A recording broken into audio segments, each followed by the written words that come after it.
Oh. Alright, good morning mga bro. Ngayong araw is punta kami ng Pagadian para magpaayos ng mga kani-kanilang mga motor. At the same time, yung isang tropa namin is kukunan namin siya ng bagong motor or bibili siya ng bagong motor. Second hand lang siya, hindi naman siya brand new. So ito yung mga kasama ko. Ako lang yung pinakamaliit na motor. Ito lang yung maliit dito, 110. So ang lahat na ito is naka Z1, naka big bike lahat, Z1. Okay, isang CBR, Suzuki 250, Ninja 300. So galing pa ito Kauran. So aspirant namin. So bali binisita namin yung isang tropa namin na nandito na mayroong sariling shop ng stickers. Oy, may naiwan. May naiwan na kasama namin, isang NMAX nga pala. Si JT. Yan. Hi bro, kumusta bro? Ito is naka GT 400 itong isang kasamahan natin. Isang sniper NMAX naka 650. So dito nakaangkas yung isang tropa na kukuha ng bagong motor. Sana walang issue yung motor na makuha namin. Para ano na, maging masaya na rin siya sa pang-araw-araw niya dahil yung unang motor niya is maliit. Ngayon magkaroon na siya ng big CC. So update ko kayo mga bro kung next stop naman namin ngayon. Bye bye. Alright is so dahan-dahan na kami ngayon mga bro. Ngayon sumunod ako sa kasama naming Z1, tapos nauna yung GT 400. Kailangan natin dumikit sa may Z1 kasi kapag nasa likuran tayo, tuluyan talaga tayong maiiwan kapag mag-aarangkada yung motor nila kasi ang lalaki ng motor. Naka big bike kasi 12 kami na rider na bumiyahe ngayon. Ayun, medyo traffic nga dahil sa naka blind curve yung nandoon sa dulo. So mahirapan na lumiko itong mga malalaking truck. Kaya pala may na-disgrasya nga pala dito, wing van. Sana walang nasaktan. Nauuna yung Z1, sumunod yung 110cc. Ang dami lang butas dito banda.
talaga yung isa. Saan yan pupunta?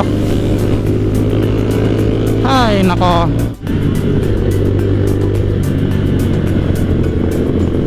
Daming blind curve dito banda.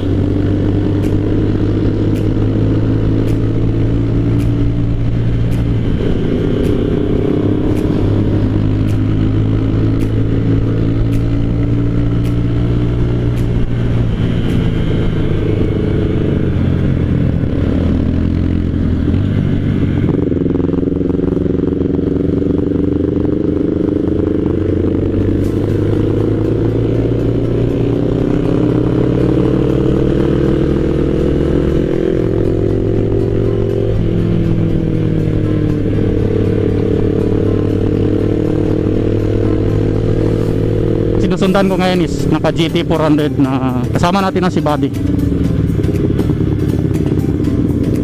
So siya yung ano ka nagkukuman kasi mas kabisado niya yung daan dito. Mas sanay kasi siya sa daanan dito kasi araw-araw na ano. Shoutout sa naka-sniper si Bro Sim. Napakaingay ng tambutso mo Bro Sim. Nabibingi ako rito. Sayang lang hindi ko na ilagay yung open muffler ko para pati yung motor natin is maingay pa rin kahit paano. Hindi naman gaano stricto dito sa papuntang Pagadian eh.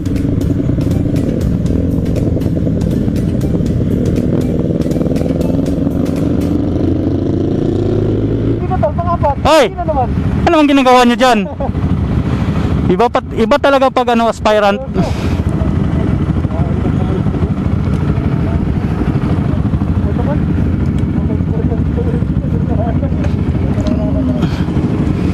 So enjoy mga bro. Kung yung mga hindi nakasama, next time total marami pa namang rides. So enjoy lang kami.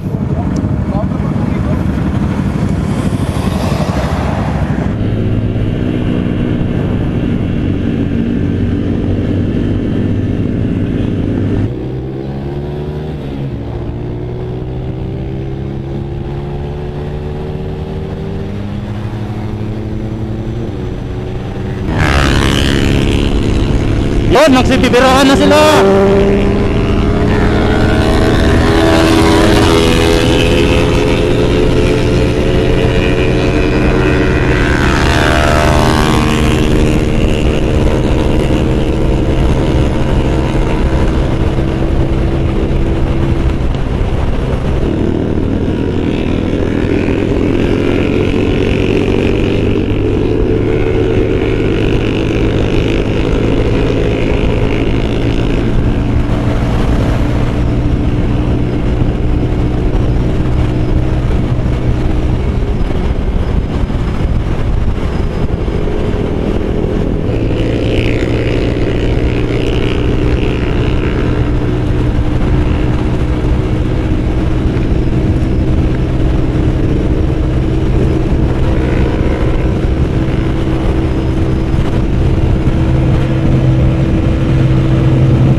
Bro!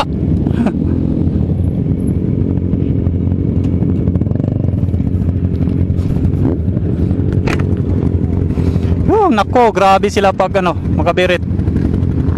Hindi mapigilan. Kawawa lang talaga si Bullet. Pero sige lang. Enjoy naman sila. Sa aspirant natin, si Bro Dan. Okay ka lang? Mamaya, doon na sa SND, straight naman yun. Hayaan nyo lang ako. Ha? Hayaan nyo lang ako. Banatan, bulimin sila kay doon. Grabe na yun kano. Kano doon. Para masubukan mo siya ba.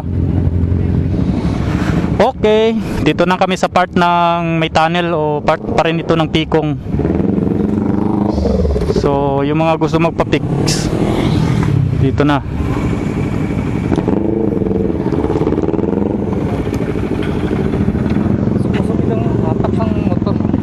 Di mo to pwede, binuangan kong monikor para okay lang kung straight. Do kubol. Ha? Hindi kaya kubol no? Sobra lang ang binti ako. Nagisakto kay gipugat ko siya. Sa straight unya. Hindi sana na magamit na. Asya na daw. Wala nga na atot na yabi.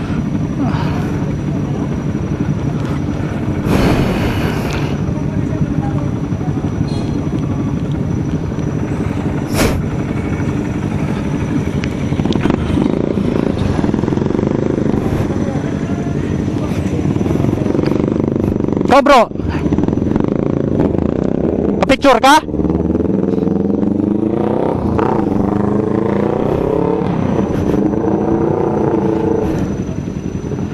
Wow, nice. Pa-picture ka bro, yung motor mo? Oh, kunin mo doon. Tambigyan natin yung Aspira natin. At least may remembrance naman siya.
Okay mga bros, ikatap. Bro, jam. Bro, jam. Jam.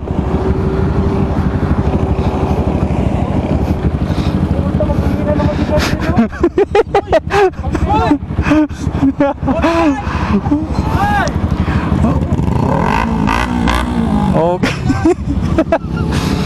Parta kami ng tukuran mga bros. Malapit na kami sa Pagadian, so nagpapahinga lang konti para tuloy-tuloy na kasi doon na rin yung tanghalian namin ngayon at makapahinga na rin. Wow, ang galing! Wow! Ito yung GT 400 namin. The best. Ganda ng mga ano nila, tunog. Ako lang yung pinakamahinang tunog dito. Ito pa, Suzuki 250 CBR, naka Z1.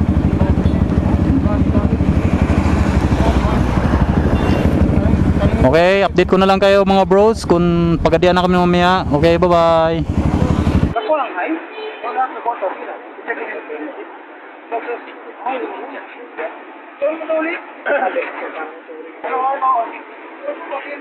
Okay mga bro, na dito na chine-check ngayon yung unit na bibili ng tropa natin. So update ko na lang kayo bukas para makuha na rin to. Good morning mga bros. Ngayon may surprise kami sa inyo. Nakuha na yung unit na bili ng kasama natin.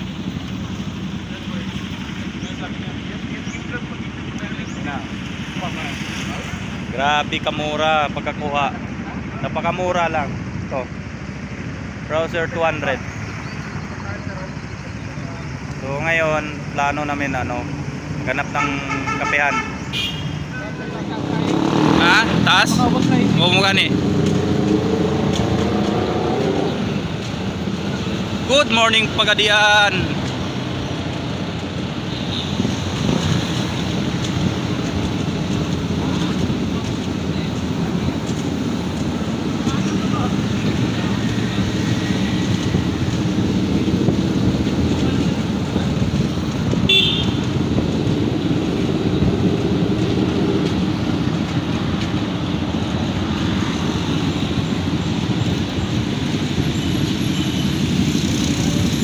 Ganito kadisiplinado yung mga motor rider sa Pagadian. Grabe sila kabait. Yan ang boss namin, no.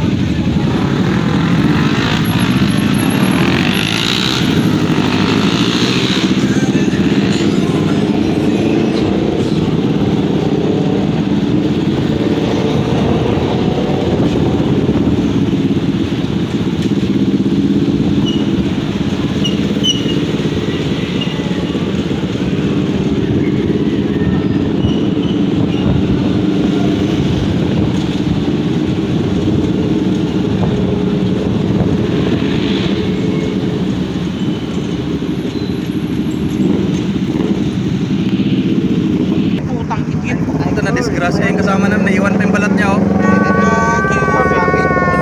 ka din siya magaling. Delikado ito, bro. Hindi mo kasi magbaba. Hindi rin pwede kasi tanggalin ito. Ito man ang lock ng kuha. Oh, remembrance, oh. Balat po. Tinangin tanggalin yung balat. Balat nyo, gagi. Grabe kasakit. Saan ka nagpakarap? Kapapasalanan ka talaga ito.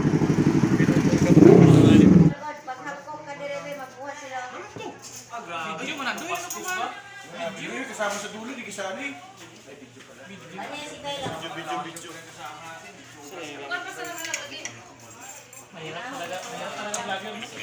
Kahit konti lang yung kahit ganito lang pagkain namin, at least sama-sama kami.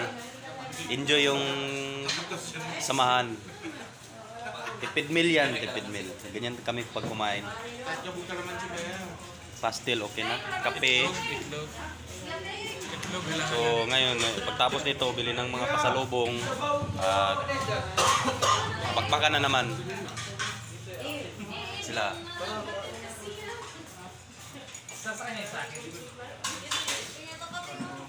I-update na lang kami mamaya.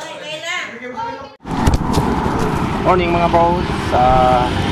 So, nagpe-prepare na lahat para sa pag-uwi namin ng Cotabato. So, ayun sila.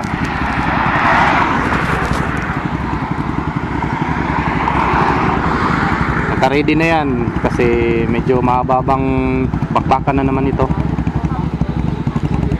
Yung iba bumili ng mga pasalubong. Ayan, bulad. Ito yung pangunahing ano ng pagadian. Ito mga bulad. Ito kahit paano may pasalubong, kahit sabihin man na ano lakwatsero, pero may pasalubong naman sa pamilya. Shout out kay X Game. Kahit busy, nandito pa rin yan. Lahat.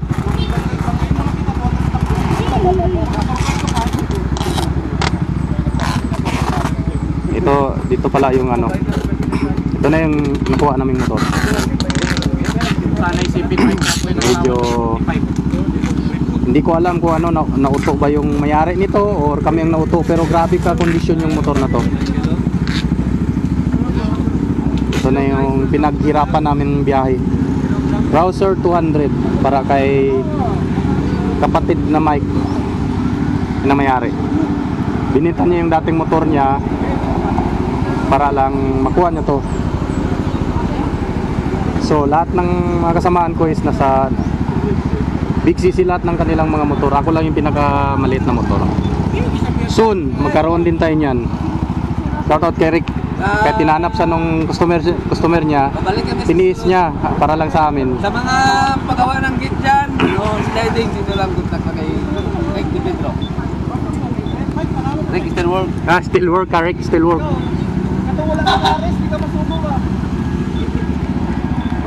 Nagagalit si Mark kasi Buddy, nagagalit siya. Lahat ng vlogger, pwede. Oo, pwede.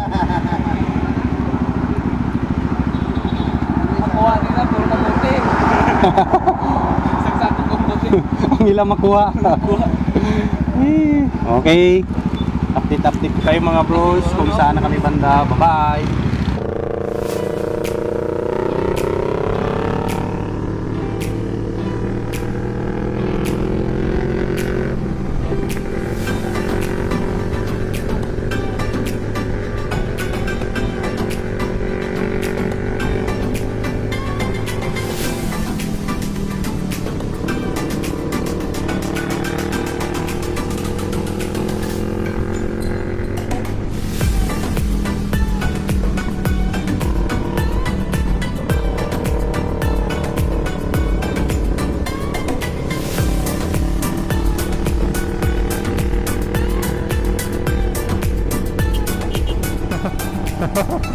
Kay Arcado. Pumapractice na sa mga bangkeng-bengkeng. Nagbe-bengkeng-bengkeng na si Acheko.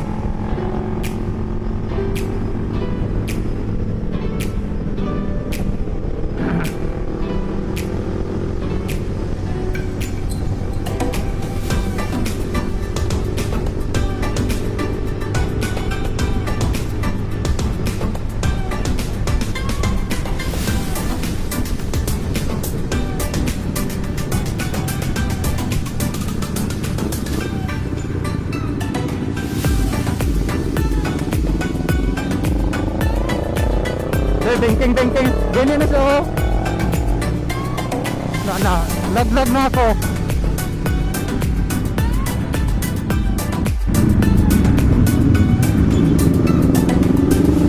Punan ko siya dito.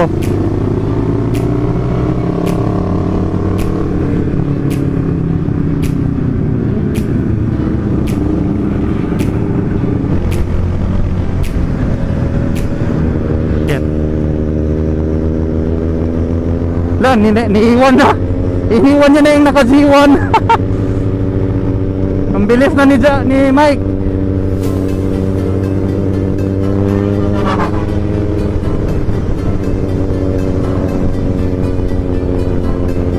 Parang mali ata yung daan namin, ha.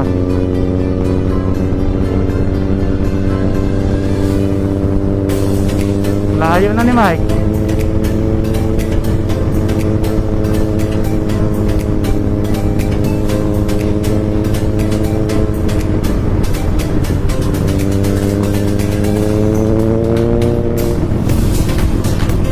Natin mapabilisan konti kasi delikado yung daan, may mga butas, daming butas.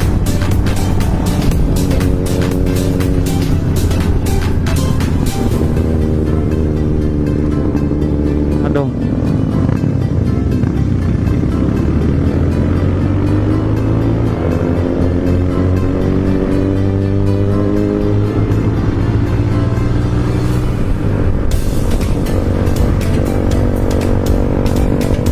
ito na naman tong maingay na pipe na to. Nakakabingi yung tambutso. So kaya update ko kayo kung saan ako may banda. Bye. Nagsidahan na sila.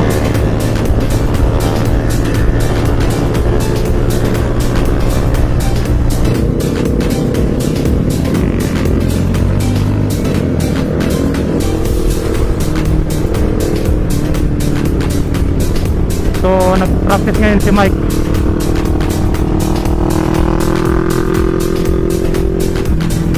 Hindi niya pa gaano gamay yung motorcycle. Yung motor niya ngayon medyo manibago pa siya, eh. Nanggaling kasi siya sa sports na sa rim type na motor. First time niyang gumamit ng sports touring na dapa.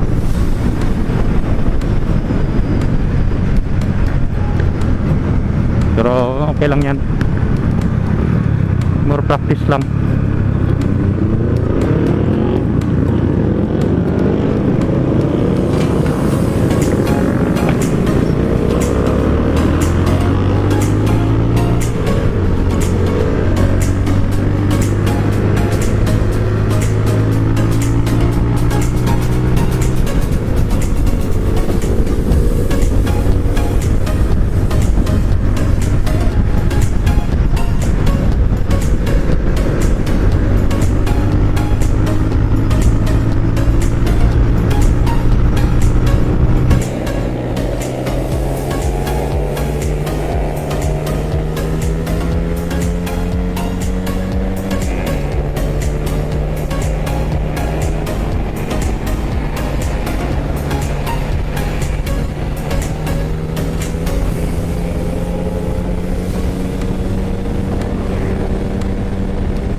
Bengking-bengking na sila mga bro. Magpa-practice na ng bengking-bengking, lalo na yung aspirant.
Sarap tingnan ng mga kasama ko sa dulo, sa unahan.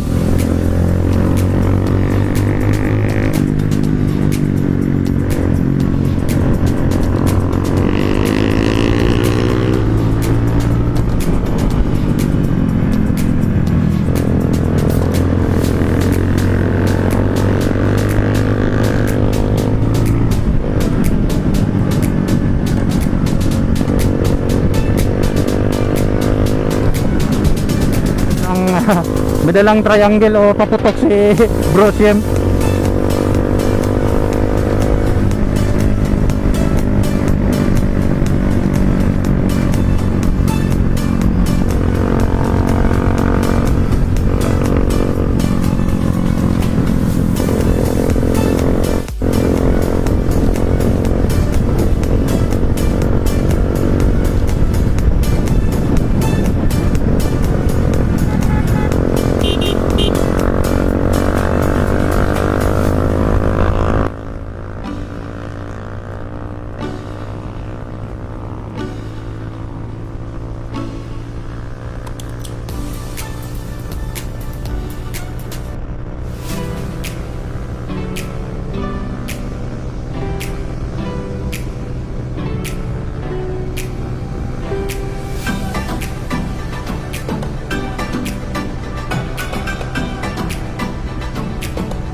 Yan, tinuturuan ngayon si Mike kung paano mag-bengkeng-bengkeng.